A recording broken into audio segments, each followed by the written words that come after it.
Hey, Katrina here from Scrappy Horses. Welcome to my YouTube channel. I'm so happy you're here today. I am making a card with this beautiful Digi from Julia Spiri called Mama Elf's Loving Embrace. And I, of course, will link that below in the box. I have these little dragonfly cuts and they're from close to my heart. Art philosophy, I believe. And I'm going to be putting those in a box with a little bit of wax paper. And I'm going to be spraying them with this glue, this spray adhesive glue. I'm going to be then putting glitter over that. And then I have some sort of goldenrod colored cardstock. I have this beautiful dragonfly printed paper from Victoria Designs, and my card base is sort of a pumpkin-y orange color. Now I've got my little fluttery dragonflies here, and I'm going to be doing something special with those also. But for now, I'm going to leave the camera and I'm going to go spray those little dragonflies. I have sprayed them all over with the glue, and now I'm trying to hit mostly the wings with this sparkly glitter. And then I'm laying I'm not even shaking the glitter off. I'm just laying that top layer of the dragonfly right on top while my spray adhesive is still sticky.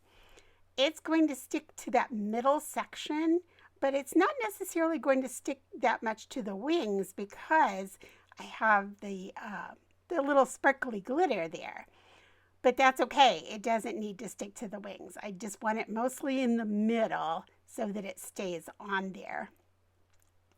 Once I have that done and I've got my glitter back in its little jar, I'm going to be moving on to fixing up the bodies of my little dragonflies.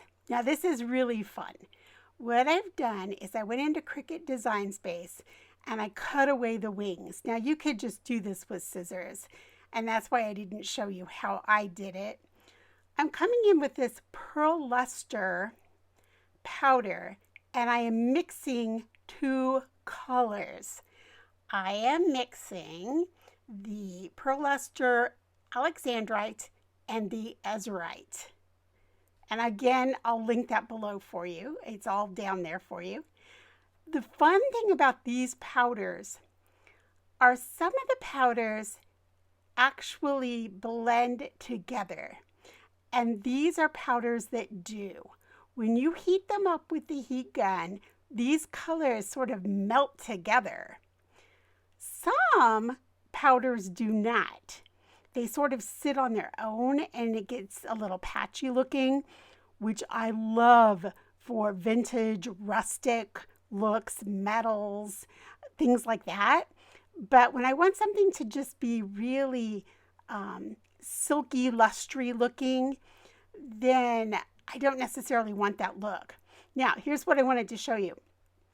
I did not like the way these turned out the first time. I didn't get enough powder. So I went ahead, I hit it with the heat gun, and now I'm just going to come in and do it all over again. I put it back in my embossing ink, laid it back down, and just really heavily put that embossing powder in.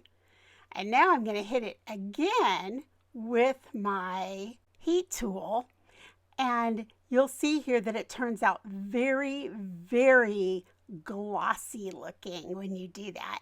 You can do it as many layers as you want, and it just gets kind of thick and glossy. And here it is. Here's a close-up of what that looks like when it's done.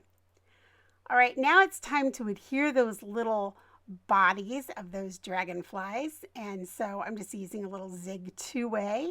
I'm going to place a stamping block on top to hold it down until it's dry. And that way it'll be nice and secure.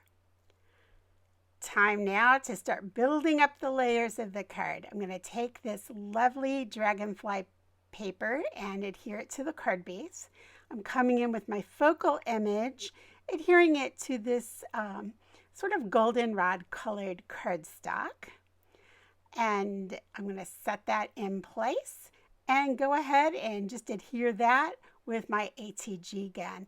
I don't measure or anything. I just put it in there, eye it, and then hold it down with the palm of my hand and run the ATG. Now I'm going to come in and decide where my dragonflies are going to go. And I'm going to actually adhere those with a little bit of Ranger multi-medium glue.